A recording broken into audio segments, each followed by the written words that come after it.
자, 옆에 계신 분들과 함께 인사 나누도록 하겠습니다. 함께 예배드림이 기쁨입니다. 이렇게 한번 인사하겠습니다.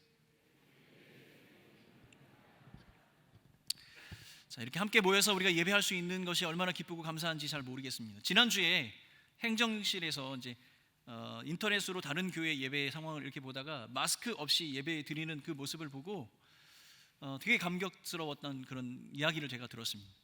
저희도 빨리 얼굴과 얼굴이 맞대고 서로 기쁘고 감사한 얼굴과 그 표정을 바라보며 예배하는 그 날이 속히 왔으면 좋겠습니다. 그때까지 교회 공동체를 위해서 또 나라와 민족을 위해서 기도하시면서 하나님의 은혜가 임하는 그런 공동체, 이 나라가 될 수 있도록 기도해 주시면 감사하겠습니다. 자, 지난 한 주 어떻게 보내셨습니까, 여러분? 월요일이 휴일이어가지고 좀 짧게 지나가셨죠.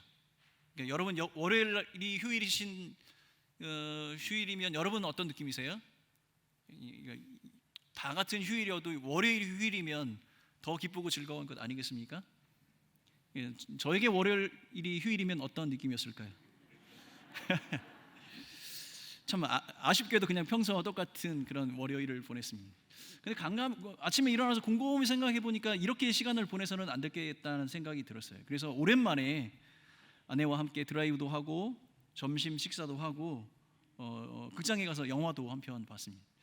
오랜만에 간 극장에 놀란 것이 두 가지가 있습니다. 첫 번째는 뭐냐면 제가 극장을 안 간 지 꽤 오래돼서 그런지 몰라도 극장 영화 티켓 값이 너무 많이 올랐어요.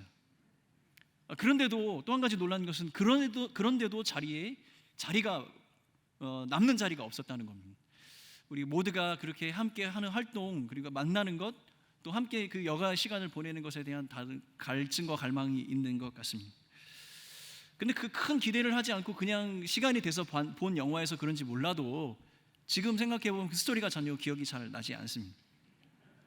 그런데 그 영화를 끝나고 나오는 사람들의 표정을 보니까 대체적으로 젊은 사람들은 되게 그 영화를 좋아했고, 또 이제 연세가 있으신 분들은 뭐 그렇게 그 표정이 그렇게 밝지는 않았던 것 같습니다.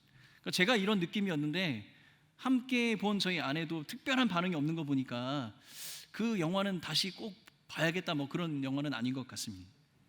그런데 집에 와서 살펴보니까 그 영화의 관객 평점이 9.07점입니다. 9.07점이라는 얘기는 굉장히 높은 점수죠. 갑자기 이런 생각이 들었습니다. 동일한 영화를 동일하게 보고 나왔는데 어떤 사람은 그 영화에 대해서 긍정적인 이야기를 하고 어떤 사람은 그 반응이 별로 좋지 않은 그 이유는 뭘까? 이런 생각이 잠깐 들었습니다. 그래서 생각해보면 내가 영화를 보는 눈이 없는가 보다 이런 생각을 하게 됐죠.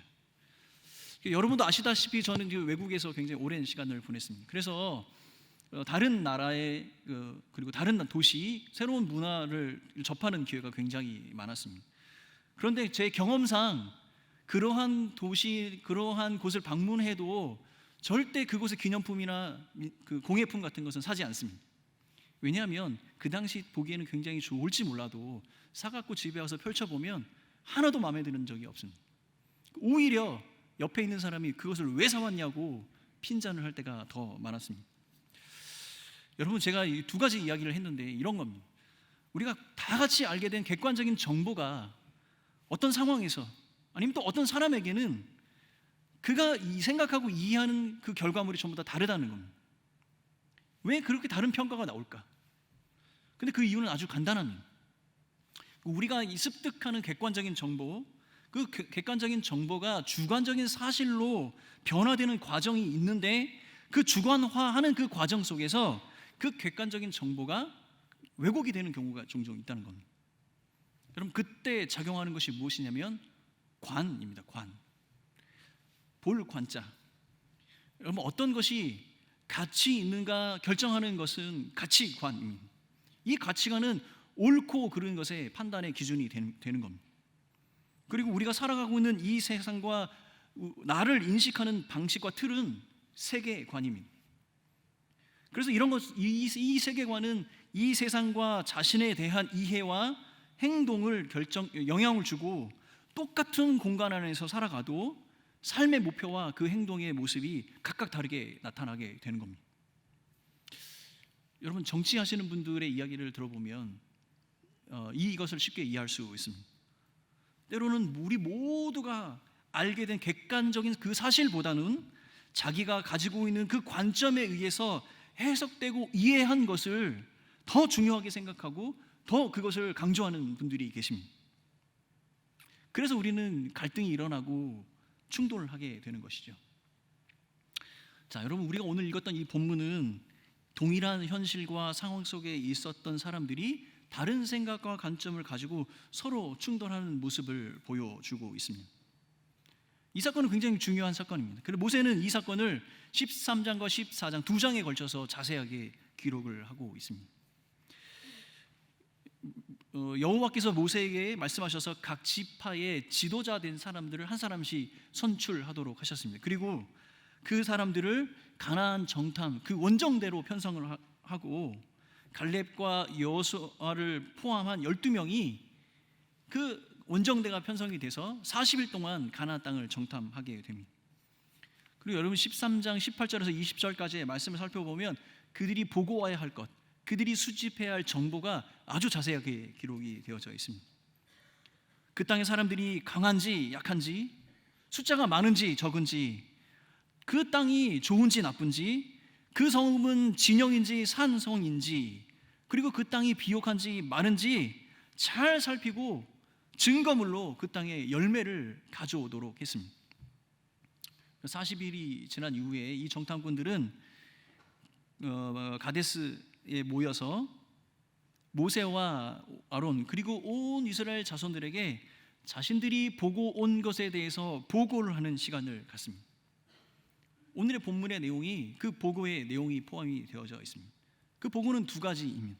첫 번째 13장 27절 모세에게 말하여 이르되 당신이 우리를 보낸 땅에 간즉 과연 그 땅에 젖과 꿀이 흐르는데 이것은 그 땅의 과일이니이다.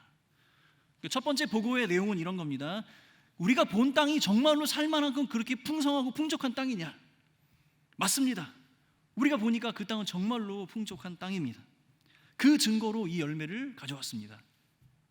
여러분 22절에 보니까 포도와 석류, 무화과의 열매를 가지고 왔다고 합니다.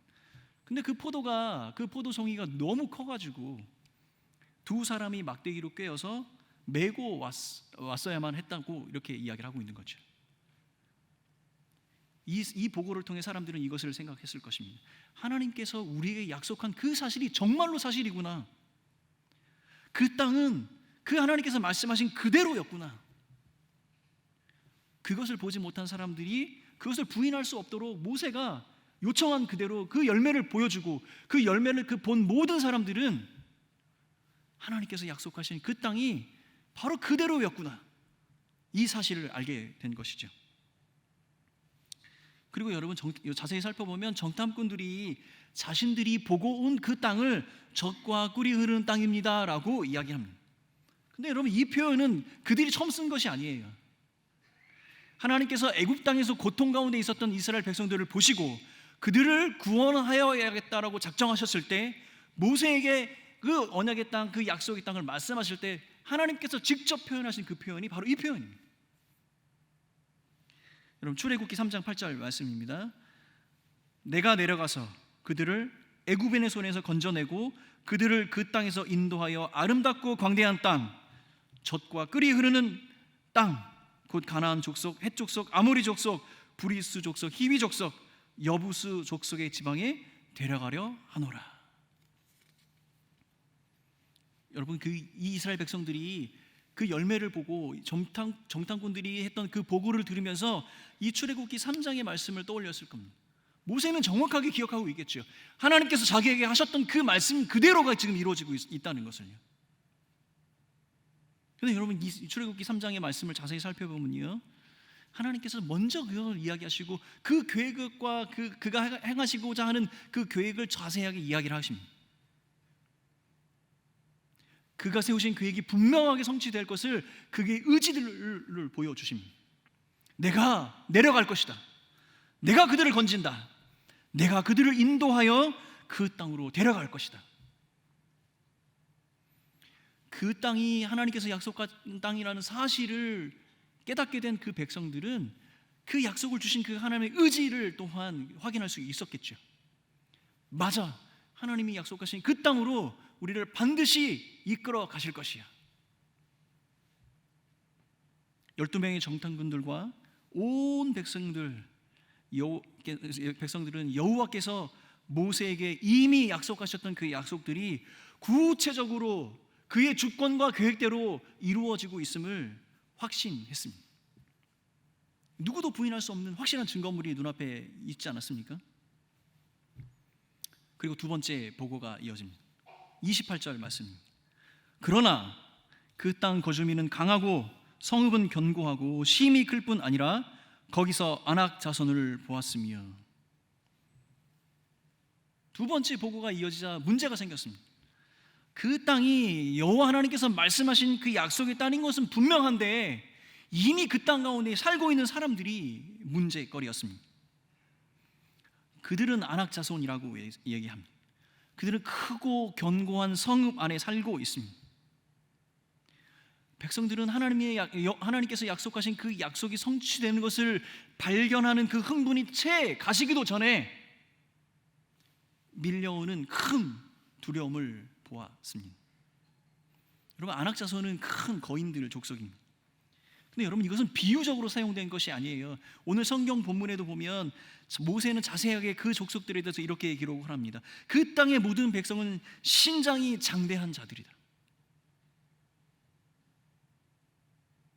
전쟁을 해야 하는데 그 전쟁을 해야 하는 그 대상이 이미 우리와는 상대가 되지 않을 정도로 장대하고 건장한 사람들이라는 것을 발견하게 된 것이죠.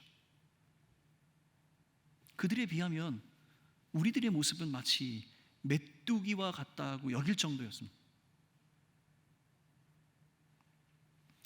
이 소란 중에 여러분, 갈렙이라는 사람이 백성과 모세를 진정시킵니다. 그리고 이렇게 이야기합니다. 우리가 능히 그들을 이길 수 있습니다. 그 땅을 우리가 차지할 수 있습니다. 이렇게 외쳤습니다. 근데 여러분, 이 한 사람의 외침도 그 큰 두려움을 진정시킬 수 없었던 것 같습니다. 온 회중이 함께 모여서 소리 높여 부르짖으며 밤새 통곡하였다고 기록을 하고 있죠. 여러분, 그 두려움의 정도가 어느 정도인지 여러분 상상이 되십니까? 그리고 이스라엘 백성들은 모세를 대신할 지휘관을 새로 뽑고 애굽으로 돌아가자고 결정을 합니다. 어차피 죽을 거, 이렇게 죽을 바에는 차라리 애굽으로 돌아가서 죽거나 광야에서 죽는 것이 더 낫다. 얼마나 여러분 그 두려움이 컸으면 차라리 내가 광야에서 죽는 것이 더 낫지 않겠냐, 이렇게 고백을 하고 있습니다. 그렇게 고백하고 있는 백성들 앞에 여러분, 성경을 보면 모세와 아론이 그들 앞에 엎드렸다 이야기합니다. 도저히 그들이 느끼고 있는 그 공포와 두려움을 잠재울 수가 없는 겁니다. 그때 여호수아와 갈렙이 자신의 옷을 찢고 그들에게 이야기합니다. 그들에게 크게 선포합니다. 우리가 그 본 땅, 그 땅이 여호와 하나님께서 약속하신 그 땅이 맞지 않습니까? 두려워하지 마십시오. 여호와 하나님께서 우리와 함께 하신다면 오히려 장대한 그들이 우리의 먹이가 될 것입니다. 여러분, 여호수아와 갈렙의 이 고백을 자세히 살펴보면 이런 겁니다. 이 전쟁의 승리가 그들의 상태나 우리의 모습에 달려있는 것이 아닙니다. 여호와 하나님, 그 하나님이 우리와 함께 하신다면, 그가 우리의 보호자가 되신다면 이 전쟁은 승리할 수 있습니다. 그 전쟁이 여호와 하나님께 달려있다고 고백을 하고 있는 것이죠. 사랑하는 성도 여러분, 그들은 무엇을 보았습니까? 12명의 정탐꾼들이 함께 본 것은 무엇입니까? 그들이 보았던 것은 그 땅이 하나님께서 약속하신 그 땅이며, 하나님께서는 그 약속을 신실하게 지켜내시고 있으며, 구체적으로 주권적으로 우리를 이끌어 그가 계획하신 그대로 지금 이루어 가신다는 것을 함께 보았습니다. 확실한 증거도 있습니다. 부인할 수가 없습니다. 그러나 그들은 또 무엇을 보았습니까? 10명의 정탐꾼이 본 것은 무엇입니까? 하나님께서 약속하신 그 분명한 그 약속이 우리 앞에 있음에도 불구하고 내 힘으로 해결할 수 없는 그 문제, 그 거인들을 보게 된 것이죠. 이것은 자신들의 모습을 메뚜기와 같이 여길 정도로 큰 두려움과 절망을 가져다 주었습니다. 그들은 하나님께서 주신 그 약속보다 더 큰 두려움을 보았던 것이죠. 그런데 여러분, 그 두려움의 결과는 굉장히 참혹했습니다. 그들과 함께 하신다는 그 하나님을 잃어버리게 됐고, 결국 그들이 눈으로 확인하고 증거물로 보았던 그 약속마저도 부인하고 밤새 통곡의 밤을 새우게 되는 그런 절망의 모습들을 갖게 되는 것이죠. 여호수아와 갈렙은 또 무엇을 보았습니까? 온 백성이 두려움에 떨며 통곡하는 그 순간, 그 두려움 속에서도 그들과 함께 하시는 그들의 보호자 여호와 하나님, 그가 가지신 주권과 계획하심으로 모든 것을 그의 계획대로 성취해 가시는 그 권능의 하나님을 보았습니다. 여러분, 지금 10명의 정탐꾼과 여호수아와 갈렙이 다른 것을 본 것이 아니죠.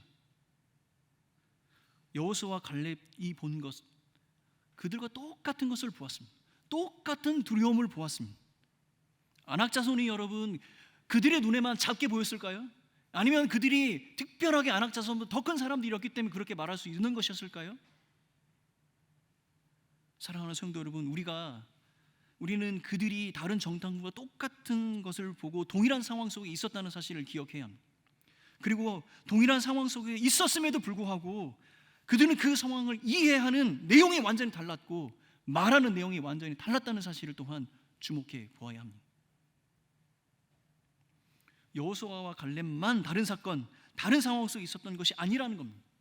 동일한 사건과 상황 속에 있었음에도 불구하고 그들이 바라보는 관점이 달랐고, 결국 그 다른 관점으로 말하는 것이 달랐고 그들의 삶의 모습이 달랐다는 겁니다. 여러분, 여호수아서 14장 12절의 말씀에 보면 45년이 지난 후에 갈렙이 85세가 되었을 때의 고백이 기록이 되어져 있습니다. 여호수아서 14장 12절 말씀 우리 같이 한 목소리로 읽겠습니다. 여호수아서 14장 12절 말씀 우리 같이 한 목소리로 읽습니다. 시작. 그날에 여호와께서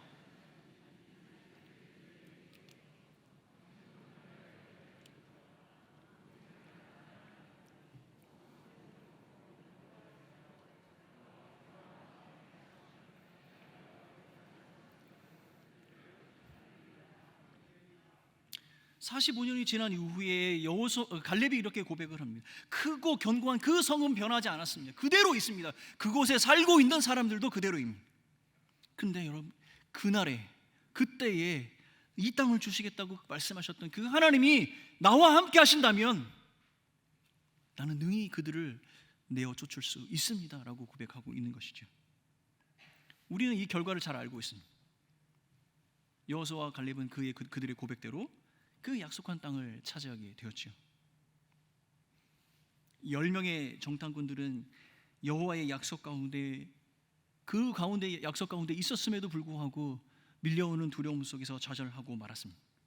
그러나 여호수아와 갈렙은 그 두려움 가운데서도 일하시는 여호와 하나님, 그 가운데 우리와 함께 하시는 그 하나님을 바라보았던 것이죠. 그럼 이 관점의 차이가 엄청난 결과를 가져오게 됩니다. 여러분, 우리가 민수기 이 사건 이후에 14장 이후에 하나님께서 그의 백성들을 바라보시는 관점이 이런 겁니다. 너희가 그때 나를 배반하였다. 너희가 그때 나를 거역하였다. 너희가 그때 나를 멸시하였다. 여러분, 이 사건이 바로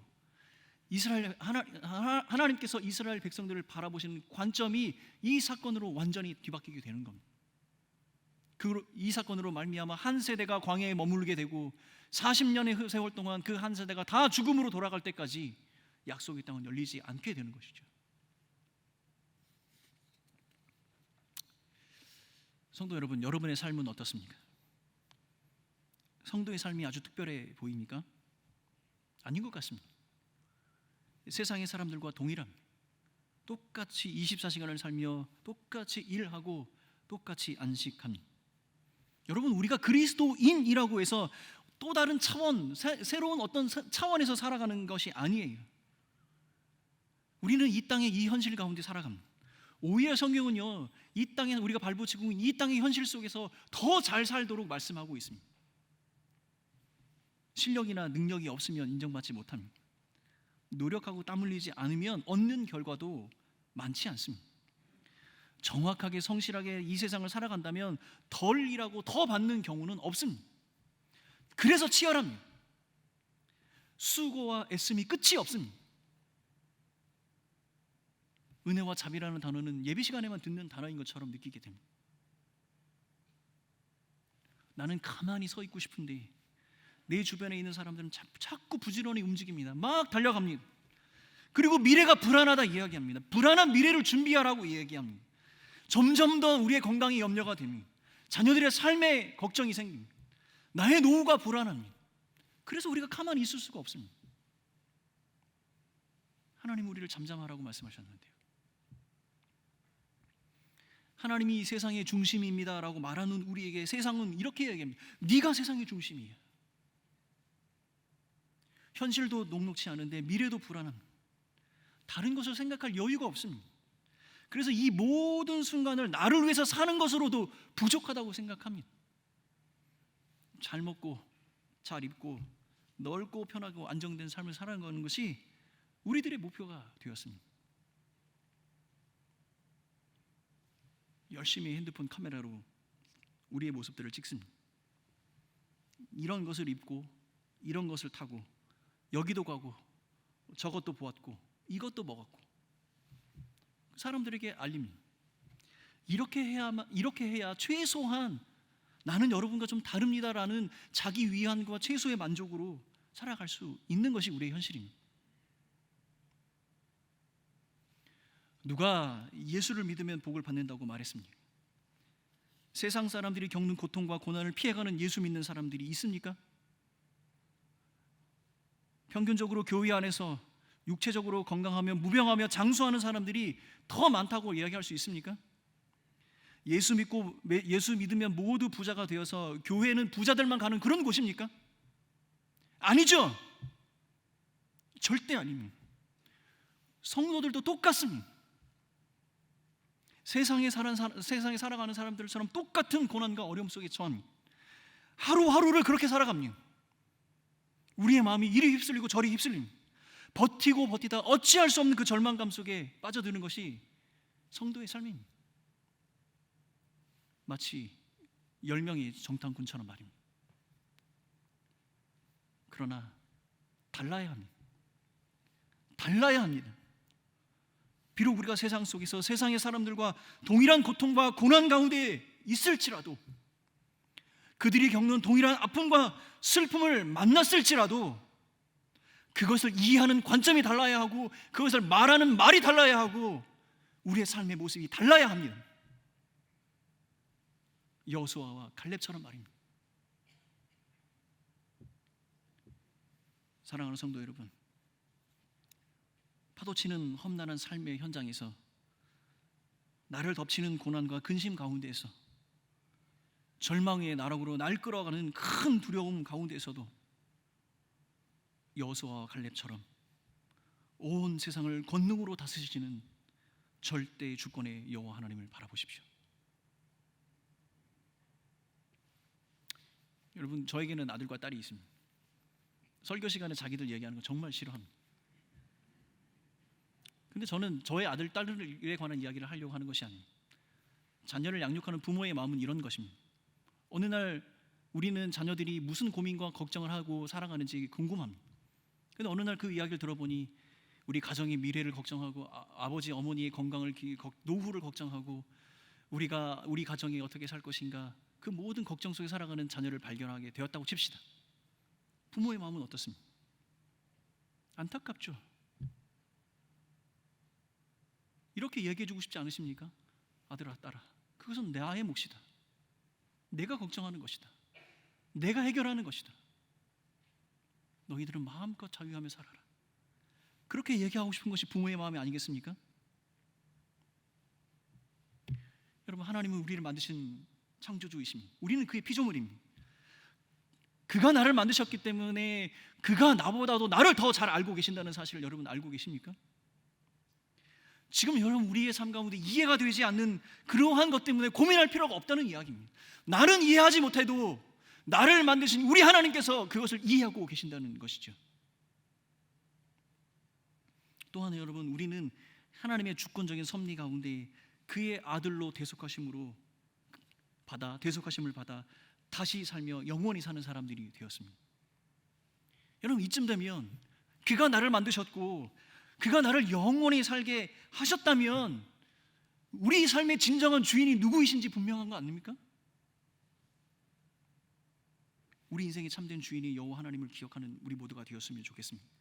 그의 절대적인 주권 가운데 우리의 삶이 있음을 기억하는 우리 모두가 되었으면 좋겠습니다.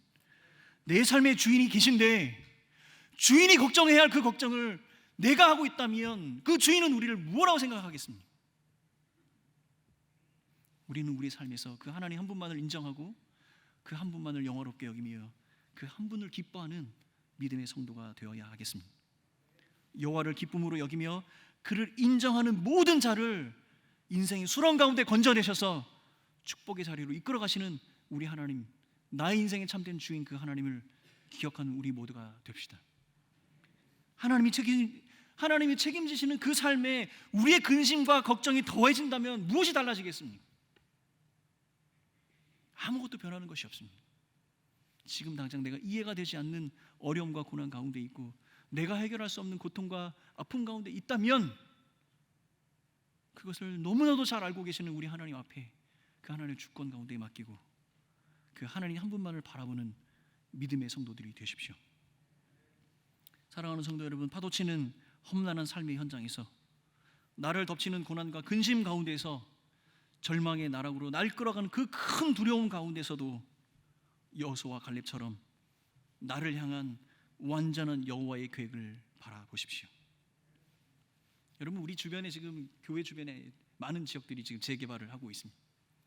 제가 어느 날 어떤 권사님 댁에 신방을 갔는데 굉장히 좁은 방에서 어렵게 지내고 계십니다.